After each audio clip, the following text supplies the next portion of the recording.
Hello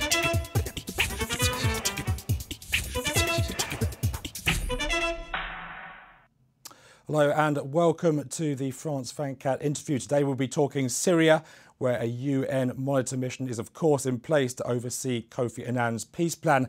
But with the reports of violence coming in virtually daily, they do of course have their work cut out. We can ask more now about what exactly they can hope to achieve with the UN's Under-Secretary General of Peacekeeping, Hervé Ladsous. Thanks very much for speaking to us, Monsieur Ladsous. It's been a month or so now since this ceasefire, or so-called ceasefire, has been in place. How would you assess the level of violence? Well, I have to say that we are, I think, living an experience which does not have a precedent in the history of UN peacekeeping. We almost reached the target of 300 observers deployed. We are today at about 260.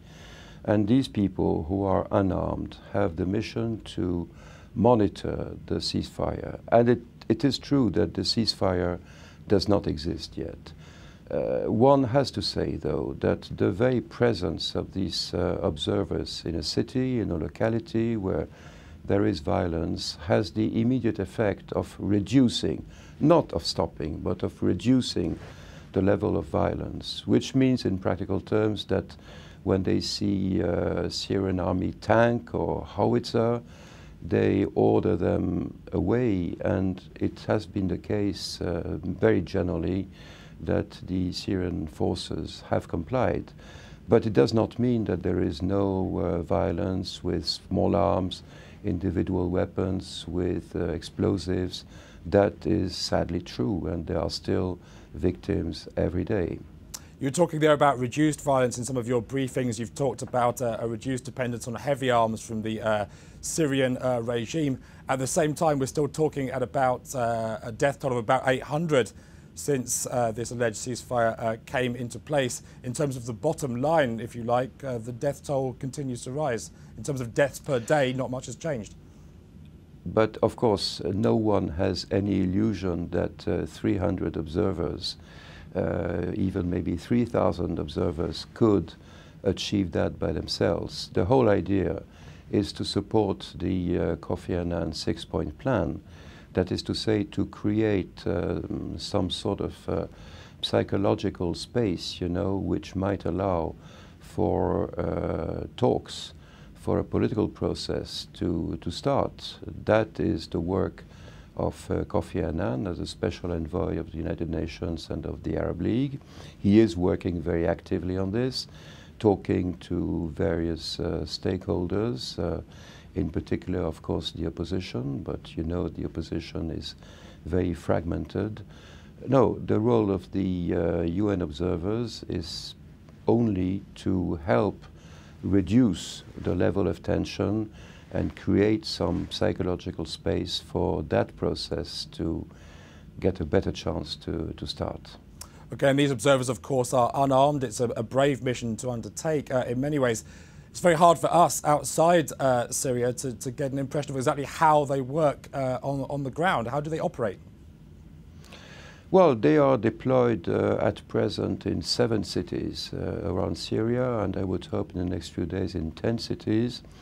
And from these cities, they launch patrols, in the neighborhood, and of course, very mobile, ready to move to a particular place the moment they get information that something is happening, or when they hear themselves explosions, detonations, and they are very nimble indeed, and at no small risk. There were 2 very serious incidents yesterday, which fortunately ended well.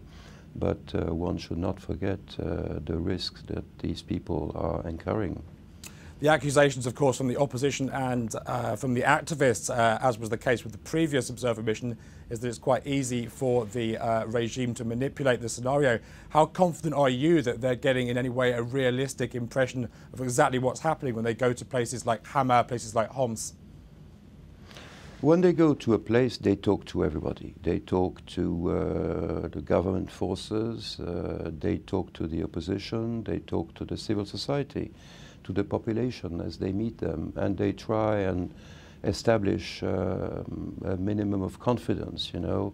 It's a very difficult task, but it's a process, and this is what they are working for.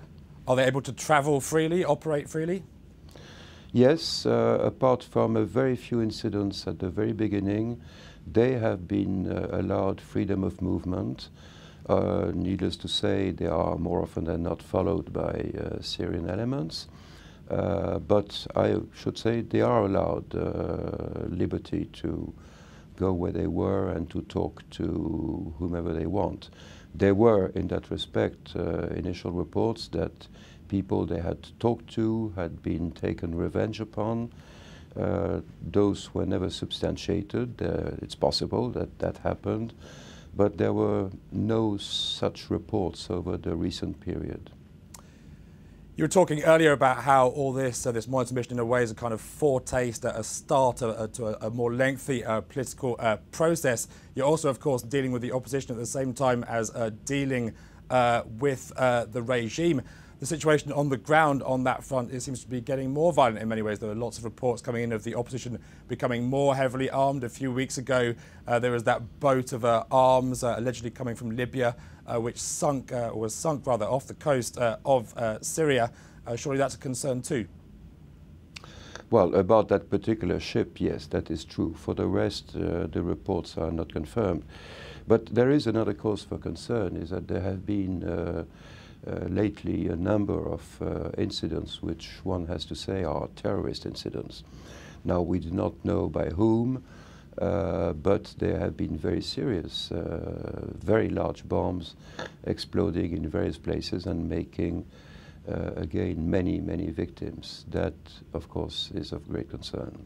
And on the political front, you touched on it earlier, the opposition very divided and not particularly unified in any way. That's got to be difficult in terms of any forthcoming process, any forthcoming negotiations.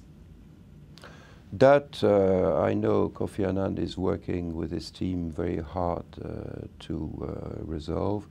It is true that it was scheduled that yesterday, at the initiative of the League of Arab States, there should be a meeting of the Syrian opposition in Cairo. And this meeting did not take place, which does confirm that there is a problem. Okay, there's a few more monitors due into Syria. It's not that long before the end of your current mandate runs out. What do you hope to achieve exactly by the end of that mandate? And what comes after that? We take things as they come. You know, the Security Council has given us a mandate for 3 months.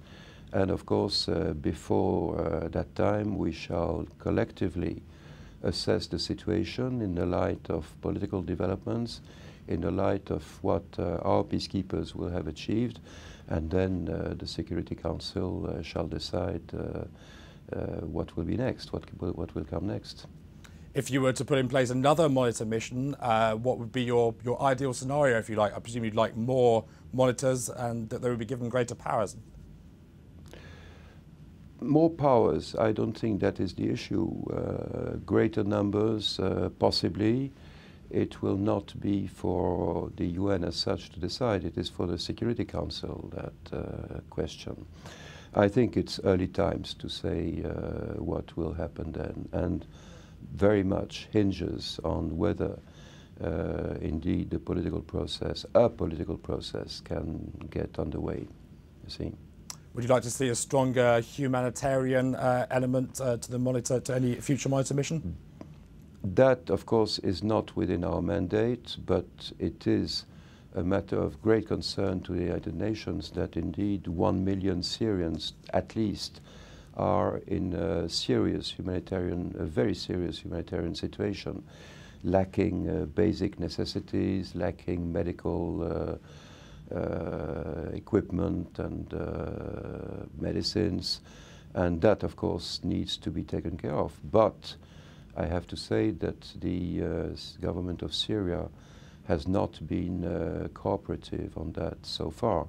So one would hope that as the situation becomes more crucial, indeed, the humanitarian actors and the UN will be allowed to take whatever measures are necessary to supply these people and take care of them, in conjunction, of course, with the Syrian Red Crescent and other organizations.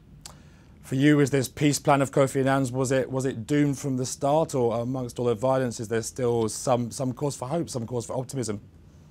I would not say anything is doomed from the start. You know, a diplomat never says never. No, the only thing I would say at this stage is that the 6-point plan of Kofi Annan is the only game in town. Nobody so far has come up with an alternative plan, with other ideas. This is the only scenario which has been built to try and get out of this dramatic, terrible situation. So this is what we are trying to help achieve. Hervé Ladsus in New York, thanks ever so much for joining us. That's all we have time for on this edition of the France 24 interview. You can watch it again on our website, www.france24.com. Thanks for watching.